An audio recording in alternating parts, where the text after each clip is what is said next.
యుద్ధ పరిస్థితుల వల్ల పెరిగిన బియ్యం ధరలను స్థిరీకరణ చేస్తున్నట్లు మంత్రి నాదెండ్ల మనోహర్ అన్నారు.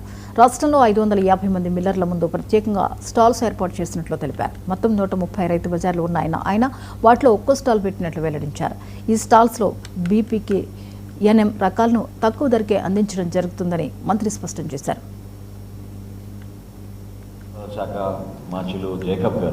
అనూప్ జేకబ్ గారు ఆయన కూడా ఆంధ్రప్రదేశ్ రాష్ట్రంలో ఇక్కడ జరుగుతున్న ధాన్యం కొనుగోలు ప్రక్రియ, అదేవిధంగా ఏ విధంగా రైస్ మిల్లర్స్ వాళ్ళు అందిస్తున్న క్వాలిటీ బియ్యాన్ని చెక్ చేసుకోవడానికి కోసం, వాళ్ళతో సంప్రదించడానికి కోసం ఆయన కూడా సందర్శించడం జరిగింది. ఆయన కూడా ఇప్పుడే కలిసి మర్యాదపూర్వకంగా రాబోయే రోజుల్లో మీ అందరికీ తెలుసు కేరళకి ఎక్కువగా ఎగుమతి చేసేవాళ్ళం గతంలో మన రాష్ట్రం నుంచి.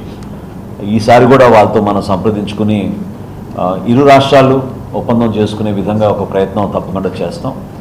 కొత్తగా మేము ప్రవేశపెట్టిన ఈ మీ మార్ట్లు ఏవైతే మినీ మార్ట్లుగా మేము వాటి నామకరణ చేసామో, కేరళలో కూడా సప్లైకో అని ఒక చైన్ ఏర్పాటు చేసి ప్రభుత్వం నుంచి వాళ్ళు కూడా ఆ షాపుల్లో సరుకులు అమ్మడం అనేది మనందరం కూడా చూస్తూ వచ్చాం. అది ఒక రోల్ మోడల్గా మిగిలింది.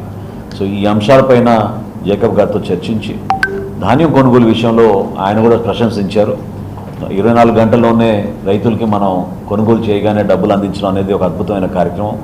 దాని గురించి లోతుగా వాళ్ళు కూడా తెలుసుకొని వీలైతే ఆ కార్యక్రమాన్ని వాళ్ళు కూడా అవలంబించేటట్టు ఆ ప్రాంతంలో ఒక ప్రయత్నం చేసే విధంగా ముందుకు వస్తున్నారు. ఈ పరస్పరంగా సహకరించుకుంటూ ముందుకెళ్తే బ్రాండ్ ఏపీ అనే నినాదంతో మన రాష్ట్రం నుంచి మన రైతాంగం కష్టపడి ఏదైతే ధాన్యం పండిస్తున్నారో బియ్యంగా మనం మార్చుకుని ఇతర రాష్ట్రాల్లోనూ రాబోయే రోజుల్లో ఇతర దేశాలు కూడా మనం ఎగుమతి చేసే విధంగా రాష్ట్ర ప్రభుత్వం మరియు రైస్ మిల్లర్స్ అసోసియేషన్స్ అందరూ కలిసికట్టుగా ఒక చక్కటి ఇమేజ్ తీసుకెళ్ళట్టు ప్రజల్లోకి క్వాలిటీ రైస్ అందించే విధంగా కేరళ